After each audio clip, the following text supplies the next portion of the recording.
Ya minimal publik bisa menilainya dengan baik terkait pola yang dilakukan oleh Hola netizen yang tercinta, Farhad Abbas bawa-bawa nama Denny Sumargo di kasus Pratiwi Novianti dan Agus. Menurut Farhad Abbas, Denny Sumargo sebetulnya ada di pihak Agus. Denny Sumargo masih bertanya-tanya siapa sosok Pratiwi Novianti yang membantu mengumpulkan uang donasi untuk Agus. Bahkan Farhad Abbas mengklaim Denny Sumargo tidak akan membela Pratiwi Novianti jika terjadi audit. Farhad Abbas mengklaim Denny Sumargo tidak membela Pratiwi Novianti sejak awal.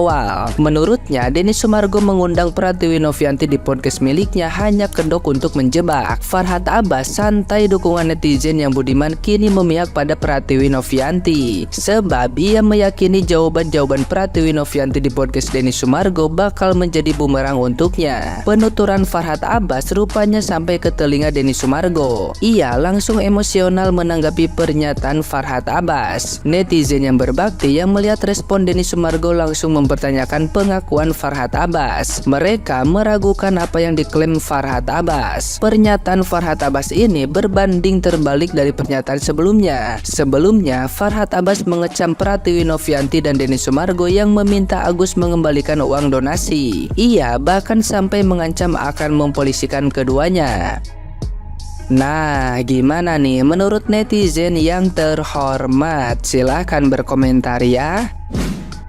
Pertanyaannya, nih orang ngomong kayak begitu tadi itu beneran atau dalam mimpi sih? Bukan dalam mimpi dia ya, dia ngomong kayak gitu ya? Nggak ngimpi ya? Dia nanyanya ke Denny mana? Denny Caknan? Apa Denny Cagur? Karena kalau Denny Sumargo nggak mungkin nggak kenal Novi, nggak tahu Novi gitu, nggak mungkin. Terus sejak kapan Denny Sumargo ada di pihak Anda? Saya rasa Anda benar-benar ngimpi. Ini apaan coba? Denny yang ini yang Bapak maksud, Denny Sumargo ini, yang ini. Ini responnya, Bapak dulu itu ada psikotesnya nggak sih Pak? Ada tes IQ nggak? Ini kalau sampai patung Liberty lihat Bapak kayak gini, ketawa dia Pak. Udah ampun saya hadapi Bapak. Mang Abdul. Sungguh luar biasa Mang Abdul ini. Sudah membuat kasus ini semakin melebar kemana-mana. Malah ditambah dengan hal yang patut diduga mengadu domba. Sungguh luar biasa. Anda luar biasa. Bukannya memperingan masalah, malah memperberat masalah. Bukannya mempermudah masalah, malah membuat rumit masalah. Bukannya membuat jernih masalah, malah memperkeruh masalah. Entah apa maksud dan tujuan Mang Abdul. Meskipun masyarakat sedikit banyak sudah mulai memahami arah, tujuan, serta maksudnya. Ya minimal publik bisa menilainya dengan baik terkait pola yang dilakukan oleh Mang Abdul. Sudah terbaca dengan jelas arah, tujuan, serta maksudnya. Tidak bisa kita mempercayai hanya berdasarkan lisan, karena lisan tidak pernah bertulang. Maka sulit kita mempercayai sebuah kata-kata hanya berdasarkan katanya. Bila memang benar seperti apa yang disampaikan Mang Abdul, maka sodorkan dan tampilkanlah apa yang dimaksud oleh Mang Abdul, entah melalui rekaman ataupun lain sebagainya. Karena kita sulit rasanya mempercayai apa yang keluar dari mulut Mang Abdul. Sangat-sangat sulit. Alright. Ulala. Agus, lo bikin sensasi apa lagi? Udah lo yang salah, udah lo yang pakai uang donasi, terus sekarang lo dikomplain sama orang-orang yang ngasih donasinya, terus lo ngerasa frustasi, akhirnya lo mau diri gitu. Udah jelas-jelas uang donasi itu buat nyembuhin luka lo gitu kan, mata lo gitu. Setengah dari uang donasinya lu udah pakai buat bayar utang keluarga lo. Akhirnya setengah donasinya lagi diminta dibalikin. Yang udah dipakai gue nggak ngerti deh tuh dibalikin apa enggak. Kalau misalnya memang harus dibalikin, gimana cara lu balikinnya Agus? Coba lu beneran pakai gitu ya buat nyembuhin mata lu, buat nyembuhin kesakitannya lu sembuh, lu bisa kerja lagi Agus.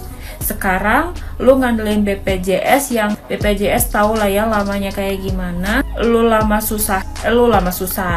sembuhnya, susah nyari kerjanya, lama nyari kerjanya. Gimana lu bisa ngehidupin keluarga lu? Istri lu ikutan mau diri, ya pusing kayaknya dia juga, Agus, ya kan? Awalnya simpatik gara-gara lu diserang sama karyawan lu gitu, tapi ternyata sikap lu begitu, Agus, ya.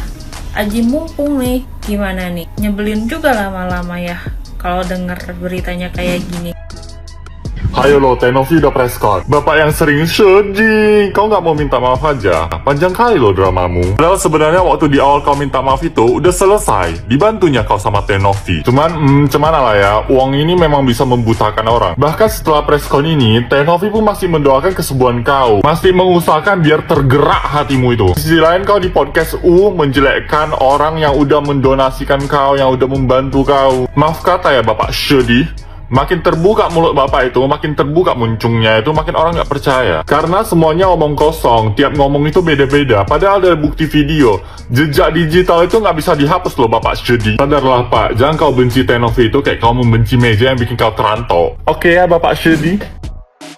Guys, di sini ada nggak yang setuju sama statementnya Kak Farhad Abbas? Kenapa sih Farhad Abbas kok bisa ngebelain si Agus? Di sini nggak cuma Farhad Abbas guys, kalau di sini aku juga sebenarnya ngebelain si Agus ya. Entah kenapa, karena aku ngerasa dia itu korban yang notabene-nya dia matanya yang tadi bisa ngeliat keindahan dunia ini, bisa baca terus tiba-tiba blank, hilang semuanya. Itu psikisnya satu bakalan hilang banget. Dan stikisnya bakalan kena banget guys. Kalau kalian tiba-tiba yang tadinya matanya bisa ngeliat tiba-tiba burem kayak gitu, kalian stres nggak? Itu bakalan stres banget guys. Entah kenapa aku juga pro banget sama Kak Farhad Abbas ini. Ini ada benernya loh.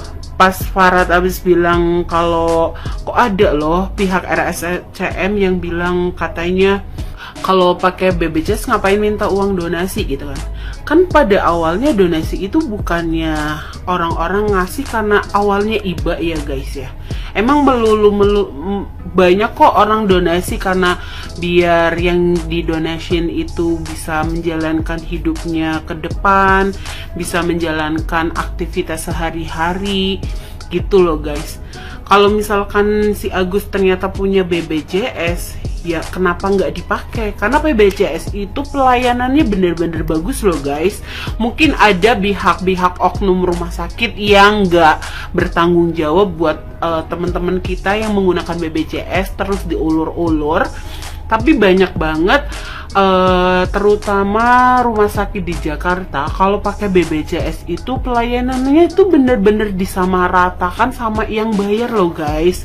Karena aku pernah dulu kecelakaan terus bayar sendiri, terus pernah juga aku lahiran terus pakai BPJS karena rumah sakitnya itu nggak terima asuransi. Kebetulan aku kerja di salah satu perusahaan dan dapat asuransi terus dapat BPJS juga.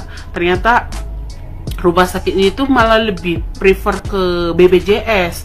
Kenapa? BPJS itu udah pasti yang pembayaran semuanya itu sama pemerintah kan guys. Dan penggunaan BPJS itu emang bener kalau emang pada porsinya kita sakitnya apa terus menggunakan BPJS terus dilayanin ke ini, itu tuh bener kalau rumah sakit yang bagus ya, yang emang rumah sakit yang bertanggung jawab sih guys. Tapi kalau misalkan ada rumah sakit yang sampai bilang ngapain pakai BPJS kalau punya uang donasi yang 1,5 M, kalau aku sih ngerasa gak setuju sih kalau ada statement kayak gitu. Karena kan uang donasi itu memang bener untuk yang urgent untuk pengobatan matanya. Kalau ternyata pengobatan mata di tempat tersebut pun bisa dilakukan pakai BPJS dan BPJS-nya ada, kenapa nggak dipakai gitu loh guys?